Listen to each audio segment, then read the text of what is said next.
अस्सलामुअलैकुम सामीन। 16 शाबानुल मुअज़्ज़म है, 9 मार्च है। खबर का उन्वान है फर्जी वीडियो अपलोड करने पर यूट्यूबर के खिलाफ मुकदमा दर्ज। खबर तफसील से सुनिए। मामला रियासत बिहार का है। तमिलनाडु में रहने वाले बिहारी मजदूरों के खिलाफ मुबैना तौर पर हमले के मामले में फर्जी वीडियो सोशल मीडिया पर पोस्ट करने के इल्ज़ाम में बिहार पुलिस ने यूट्यूबर मनीष कश्यप के खिलाफ एफआईआर दर्ज कर ली है। इसके बाद उसके सर पर गिरफ्तारी की तलवार लटक गई है। ये पहला मौका नहीं है जब मनीष कश्यप के खिलाफ ऐसे मामले दर्ज हुए हैं। 2019 में भी गिरफ्तार हो चुका है और मुकदमा दर्ज हो चुका है।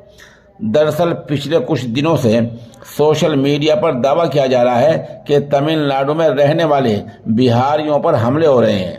सोशल मीडिया पर कई वीडियो पोस्ट किए गए हैं जिसके चलते तमिलनाडु में रहने वाले बिहारी मजदूरों में दहशत का माहौल है। मनीष कश्यप ने भी कई वीडियो सोशल मीडिया पर पोस्ट किए और दावा किया कि तमिलनाडु में बिहारी मजदूरों पर हमले हो रहे हैं। आपने देखा होगा कि किसी में लाठी मार रहे हैं, तलवार मार रहे हैं, उनको भगा रहे हैं, किसी का घुटना कटा हुआ है, हाथ कटा हुआ है। ये सब वीडियो आपने बहुत देखे होंगे सोशल मीडिया पर। अब पुलिस एक्शन में आ गई है और ऐसे लोगों के खिलाफ मुकदमे दर्ज होने शुरू हो गए हैं। इस फर्जी वीडियो को सच मानकर बिहार के वज़ीर आला ने भी इस पूरे मामले में मुदाखलत की थी और बिहार के सेक्रेटरी ने तमिलनाडु के डीजीपी को खत लिखा था। एक 4 रुकनी कमेटी तमिलनाडु को भेजी गई थी। इस तरह हलचल हुई तो पुलिस एक्शन में आ गई। अब उन तमाम वीडियोस को देखा जा रहा है जिन लोगों ने इस तरह फर्जी यूट्यूब पर डाल रखी है, सोशल मीडिया पर डाल रखी है, उन तमाम के खिलाफ केस दर्ज होंगे।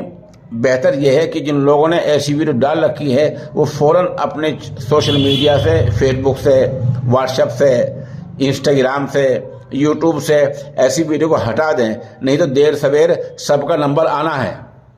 फिलहाल जो रिपोर्ट दर्ज की गई है वो बिहार पुलिस ने ज़ेर दफ़ा 153, 153A, 153B, 505, B, 505, C, 468/471, 120B और 67 IT एक्ट के तहत मनीष कश्यप के खिलाफ मामले दर्ज